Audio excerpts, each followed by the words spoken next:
took to women's day. I stopped into a church. I'm trying to perk myself up, but listen, you got 30-0 with 27 knockouts. The WBA Super World, the IBO 160-pound champion Gennady GGG Golovkin.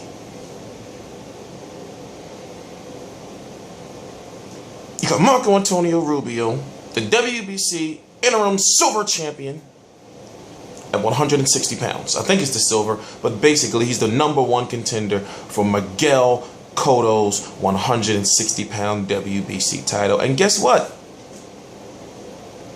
Veneno, he's not a chump.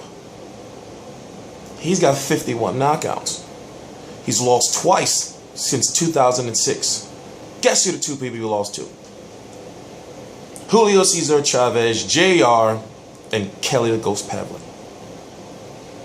The only concerns I have about him is that he's been knocked out 3 times.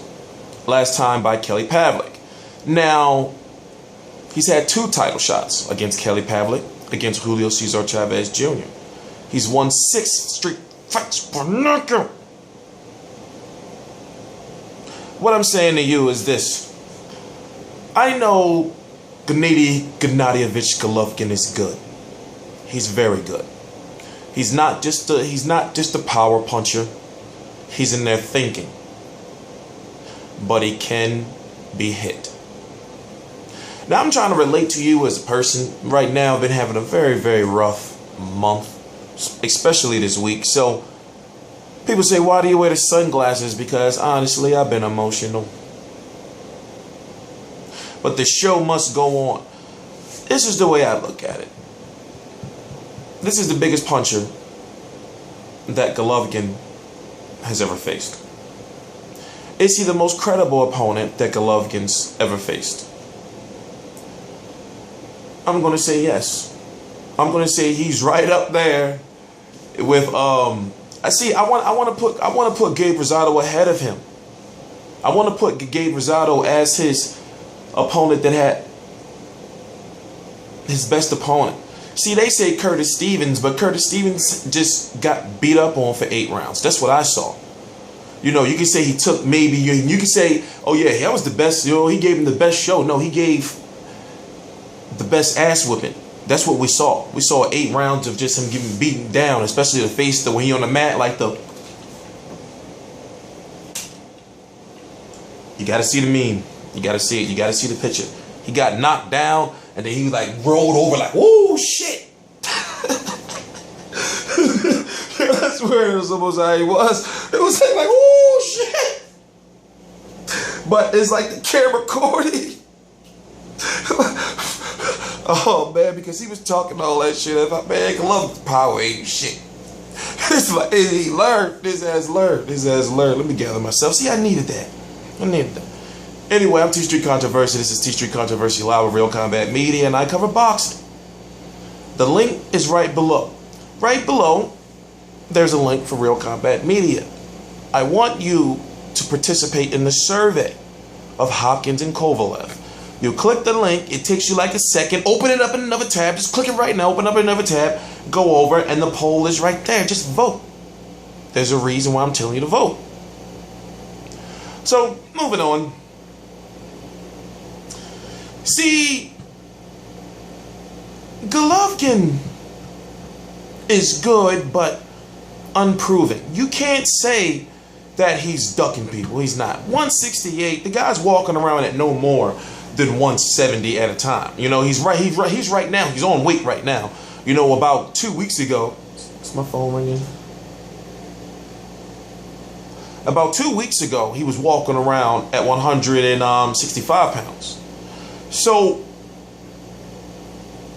people are saying, you know, I want to go up to 168 to fight Ward. You know, I can understand that he would move to 168 to fight Chavez, because that's bigger money. You're not going to make no $1 million or $2 million, you know, $3 million fighting Andre Ward, then you're moving up in weight. That's just like telling Andre Ward to move up in weight, even though he should. He's saying, no, we're big fights up there. There's big fights up there for you, Andre Ward. But whatever. No, I know there's no Dan Goose got that contract in the grave. He was buried with that joke. I'm sorry. Off-color joke. But what I want to get to, and I didn't want to really talk about in this video, I wanted to save it for another video, is can Golovkin beat Miguel Cotto? Oh my God. Jesus Christ. Miguel Cotto doesn't have that power, I think, at 160.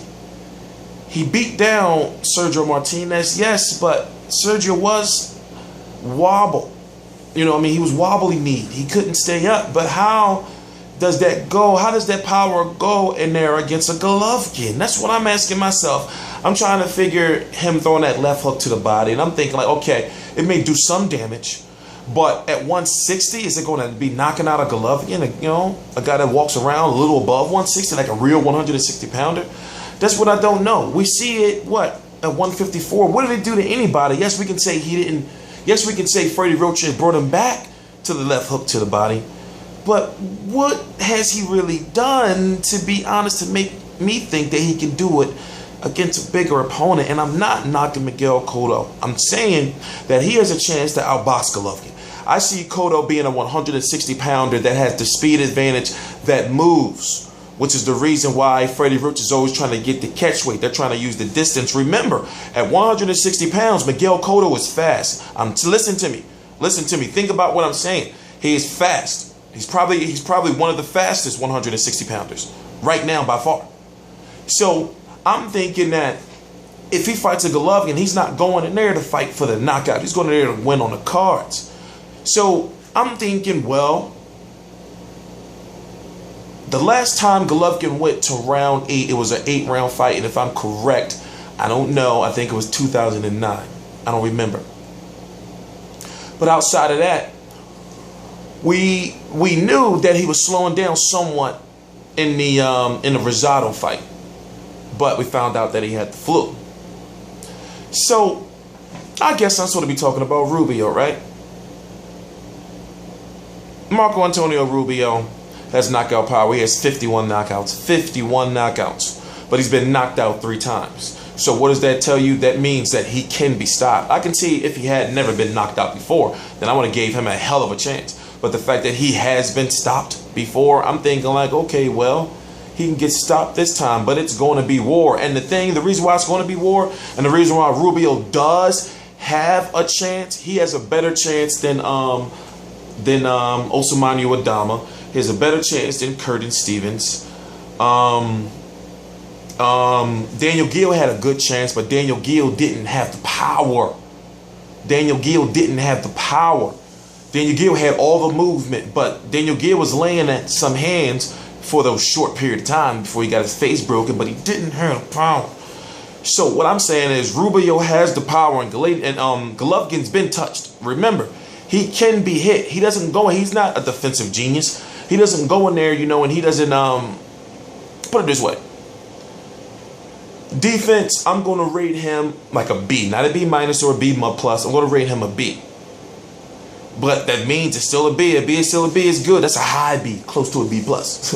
So I'm going to use that scale. So he's good, you know, defensively. But if you got some power and you can move, he can be hit. Miguel Cotto is 5'7". Golovkin is closer to 6 feet tall. You know, Cotto's got to go in, attack, and then get out. Rubio, however, Rubio is closer to 6 feet tall too, about 5'10".